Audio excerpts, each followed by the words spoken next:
Kênh Ha Win Win xin chào quý vị và các bạn. Hôm nay, ở video này chúng ta sẽ du xuân ở Hòa Bình, và ở tập phim này là Thủy điện Hòa Bình. Nhà máy Thủy điện Hòa Bình được xây dựng tại Hồ Hòa Bình, tỉnh Hòa Bình, trên dòng sông Đà thuộc miền Bắc Việt Nam. Đây là nhà máy thủy điện lớn nhất Việt Nam và Đông Nam Á từ năm 1994 đến năm 2012. Nhà máy Thủy điện Hòa Bình do Liên Xô giúp đỡ xây dựng và hướng dẫn vận hành. Công trình khởi công xây dựng ngày 6 tháng 11 năm 1979, khánh thành ngày 20 tháng 12 năm 1994. Công suất sản sinh điện năng theo thiết kế là 1920 MW, gồm 12 cửa xả và 8 tổ máy, mỗi tổ máy có công suất 240 MW. Sản lượng điện hàng năm là 8,16 tỷ kWh. Bài thơ tiếng đàn Balalaika trên sông Đà do nhà thơ Quang Huy sáng tác nói về sự giúp đỡ của Liên Xô với Việt Nam trong công cuộc xây dựng nhà máy thủy điện Hòa Bình. Nhà máy thủy điện biến năng lượng của nước thành năng lượng điện, điều này có lẽ học sinh nào cũng biết. Nếu bạn thấy video này thư thái và nhiều thông tin thì hãy bấm like và đăng ký kênh Ha Win Win. Công trình Thủy điện Hòa Bình công suất lớn nhất Đông Nam Á thế kỷ 20, có 4 nhiệm vụ, trong đó điều tiết chống lũ đảm bảo an toàn cho thủ đô Hà Nội, các tỉnh đồng bằng sông Hồng và cung cấp điện được cho là trọng yếu. Phần thân của nhà máy nằm ngầm trong lòng đất, để chống động đất và thấm nước, các chuyên gia Liên Xô đã áp dụng kinh nghiệm xây đập thủy điện Aswan trên sông Nin, Ai Cập bằng cách sử dụng kỹ thuật khoan phun xi măng và khoan phụt.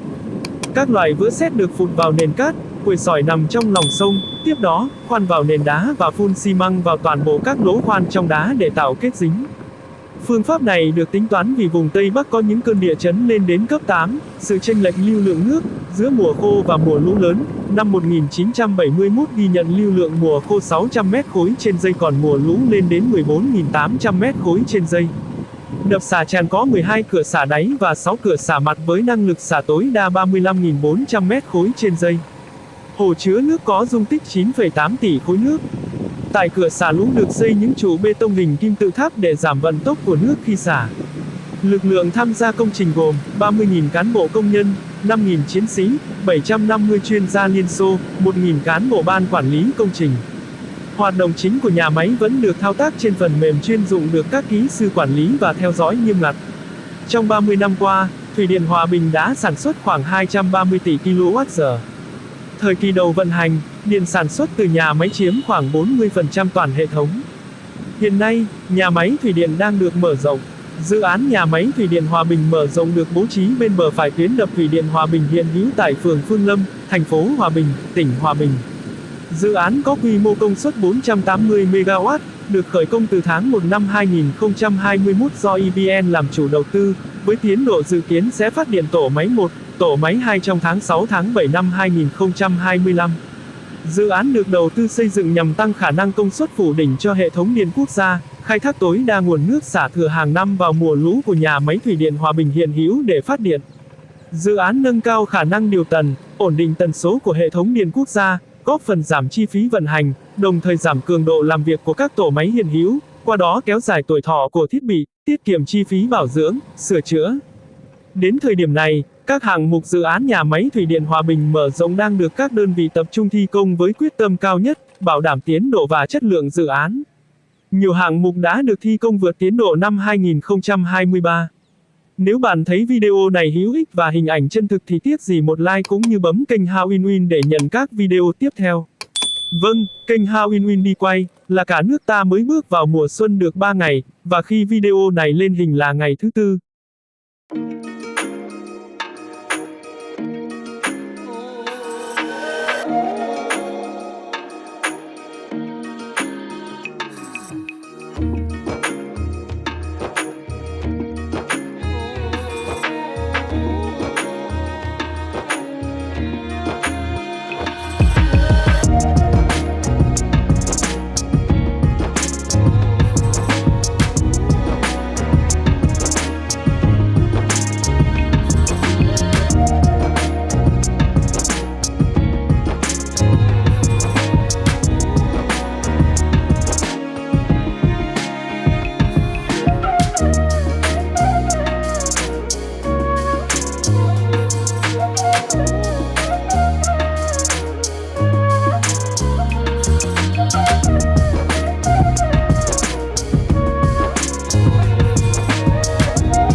Nhà máy thủy điện Hòa Bình là nguồn cung cấp điện chủ lực cho hệ thống điện Việt Nam, đóng vai trò quan trọng trong công nghiệp hóa, hiện đại hóa đất nước. Nhà máy thủy điện Hòa Bình từng là nhà máy thủy điện lớn nhất Việt Nam và Đông Nam Á từ năm 1994 cho đến khi kỷ lục này bị phá vỡ bởi nhà máy thủy điện Sơn La, khánh thành vào năm 2012. Dù vậy, nhà máy thủy điện Hòa Bình vẫn là công trình có giá trị lịch sử hết sức to lớn đối với nhân dân Việt Nam, đóng vai trò quan trọng đối với sự phát triển kinh tế xã hội và quá trình công nghiệp hóa hiện đại hóa đất nước.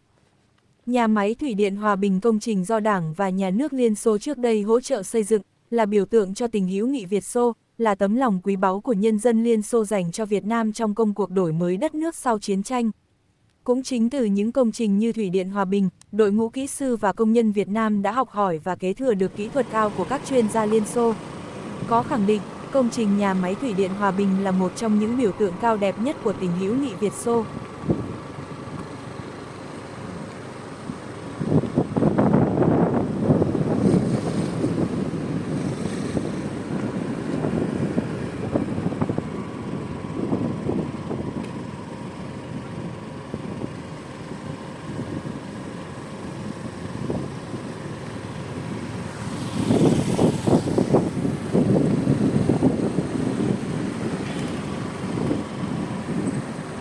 Thời tiết đang ủng hộ mọi người, đặc biệt là các bạn trẻ, đến đây để check-in chụp hình, lưu giữ những hình ảnh đẹp, trong tiết trời mùa xuân, có chút ánh nắng dịu dàng. Là công trình thủy điện trên sông Đà, nhà máy thủy điện Hòa Bình nằm ở phường Tân Thịnh, thành phố Hòa Bình, tỉnh Hòa Bình. Sau hơn 15 năm thi công thì thủy điện Hòa Bình chính thức được khánh thành với sứ mệnh chế ngự lữ, phát điện, tưới tiêu và cả giao thông đi lại cho thượng nguồn và hạ nguồn. Ngoài ý nghĩa là một công trình công nghiệp quan trọng của đất nước, đập thủy điện Hòa Bình đóng góp sản lượng điện bằng 1/3 tổng sản lượng điện trong cả nước. Hiện nay, nhà máy thủy điện Hòa Bình còn là một điểm tham quan du lịch hấp dẫn. Thực ra, bạn đến du lịch đập thủy điện Hòa Bình bất kỳ thời điểm nào cũng đẹp, bởi mỗi khoảnh khắc sẽ mang đến cho bạn một cảm xúc khác nhau. Đặc điểm mà du khách có thể tìm thấy ở khu du lịch đập thủy điện Hòa Bình là cảm giác bình yên thường ngày, trừ thời điểm xả lũ. Nếu muốn ngắm nhìn cảnh nhà máy xả lũ nước tung bọt cuồn cuộn chảy trắng xóa cả vùng trời thì bạn nên đến đây vào mùa mưa, chắc chắn bạn sẽ được mãn nhãn với cảnh quan nơi này. Thủy điện Hòa Bình có giờ mở cửa đón du khách tham quan, tìm hiểu cả ngày từ 8:30 đến 16:30. Lịch hoạt động nhà máy tất cả các ngày trong tuần từ thứ Hai đến Chủ nhật.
Nhà máy thủy điện Hòa Bình được xây dựng tại Hồ Hòa Bình, tỉnh Hòa Bình, trên dòng sông Đà.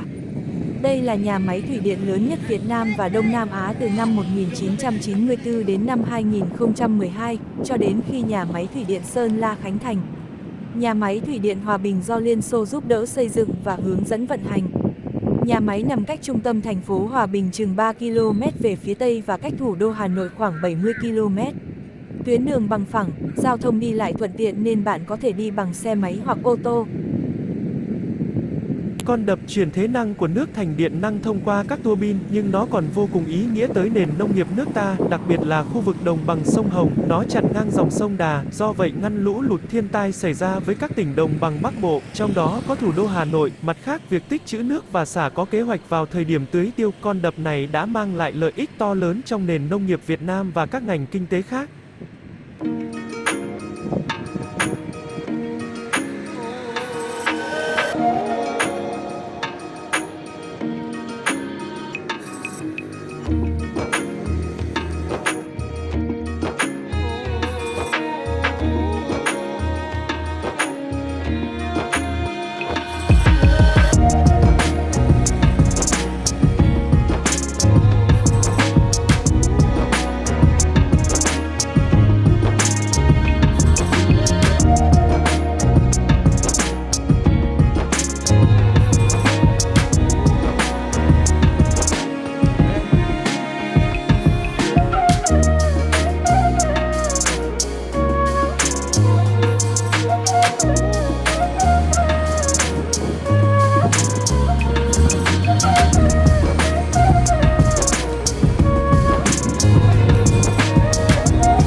là thơ mộng và đẹp phải không thưa quý vị khán giả? Dọc hai bên đường là rất nhiều bạn trẻ Gen Z chụp hình và check-in. Nếu bạn thấy video này cung cấp nhiều thông tin, xen lẫn những phút giây giải trí và du lịch thì tiếc gì một like và bấm đăng ký ủng hộ kênh Ha Win Win.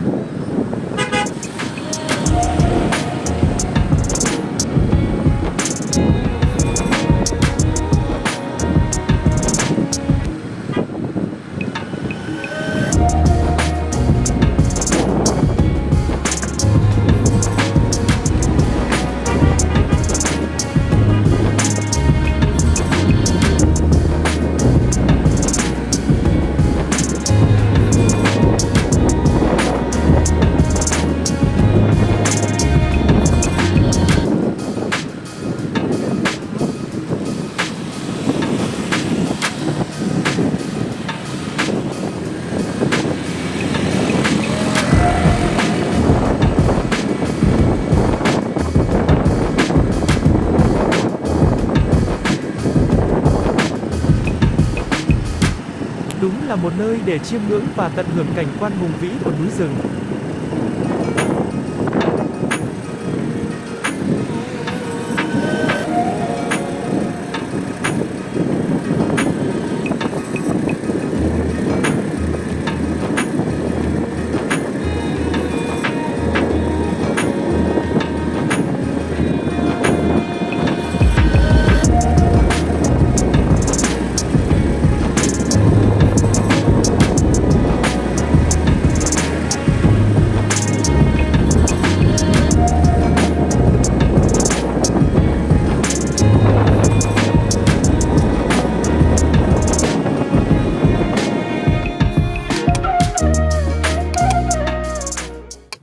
Đứng ở khu vực phía dưới chân tượng Đài Bắc Hồ, chúng ta có thể nhìn rõ đập thủy điện và thành phố Hòa Bình.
Hồ Hòa Bình là hồ nhân tạo lớn nhất Đông Nam Á. Hồ có chiều dài 70 km, trải rộng trên địa bàn 17 xã thuộc 5 huyện, thành phố. Trong khu vực lòng hồ có 47 đảo lớn nhỏ, trong đó có 11 đảo đá vôi với diện tích 116 ha và 36 đảo núi đất diện tích gần 160 ha. Cảnh quan môi trường trên lòng hồ và chung quanh hồ với những cảnh đẹp, mặt nước mênh mang, núi non và những hang động, đền thờ là những điều khiến du lịch lòng hồ thu hút được rất nhiều khách du lịch đến với Hòa Bình. Ngoài ý nghĩa là một công trình công nghiệp quan trọng của đất nước, nhà máy thủy điện Hòa Bình còn là một điểm tham quan du lịch hấp dẫn không thể bỏ qua đối với du khách gần xa. Nếu bạn thấy video này hấp dẫn từ thông tin đến những cảnh quay thì hãy bấm thích và đăng ký kênh Ha Win Win để kênh có nhiều động lực làm các video tiếp theo. Mời quý vị và các bạn cùng thưởng thức phong cách check-in và chụp hình của thời đại ngày nay, nhất là các bạn Gen Z và đặc biệt là các bạn nữ xinh đẹp của chúng ta.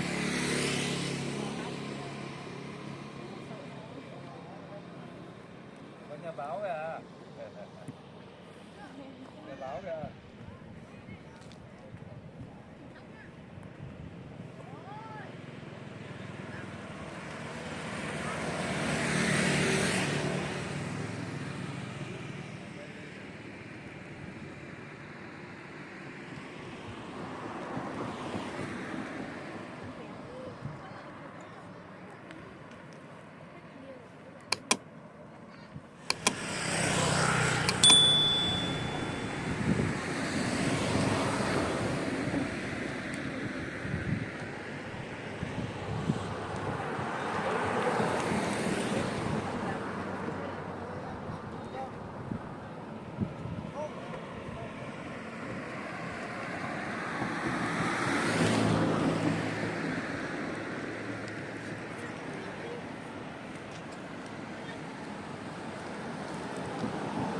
Một không gian rất là thơ mộng và đẹp phải không thưa quý vị khán giả?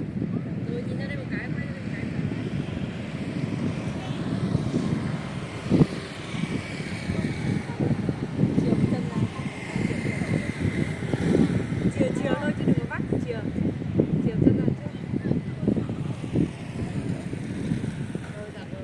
Mai giả vờ bước đi cũng được. Rồi bước đi kiểu sợt sệt.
Đứng từ đây bạn có thể nhìn rất rõ thành phố Hòa Bình và hai cây cầu Hòa Bình 1 và Hòa Bình 2. Nếu bạn thấy video này cung cấp nhiều thông tin và có nhiều cảnh quay giải trí thì tiếc gì một like, hay còn là ấn thích. Bạn hãy bấm đăng ký kênh Ha Win Win để nhận các video tiếp theo.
Và đây là chiếc máy xúc và chuyển đá đặt trang trọng tại nhà truyền thống bên bờ trái của đập thủy điện Hòa Bình. Những ngày đầu thi công đập trong lòng núi đá, chiếc máy sẽ tiến hành khoan đặt thuốc nổ. Sau khi đảm bảo an toàn, chiếc máy này sẽ tiến vào đưa đất đá lên xe chở ra ngoài.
Và đây chính là con robot đặt mũi khoan đầu tiên để thăm dò địa chất trước khi bắt đầu xây dựng công trình thủy điện Hòa Bình.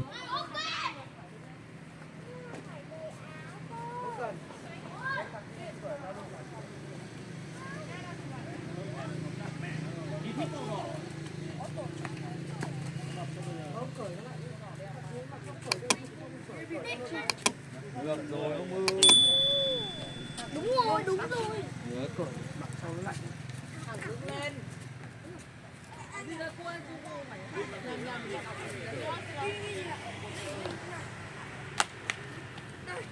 Nào, tay ở đầu giơ như này. Rồi, mấy đứa đâu, đừng có chụp ảnh nào. Đi rồi, đi rồi. Không.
Nếu quý vị và các bạn thấy video này thư thái, bổ ích, mang lại nhiều thông tin và có tính giải trí, thì hãy bình luận, chia sẻ, ấn like và bấm đăng ký kênh Hà Win Win để kênh có động lực làm các video tiếp theo. Chào thân ái!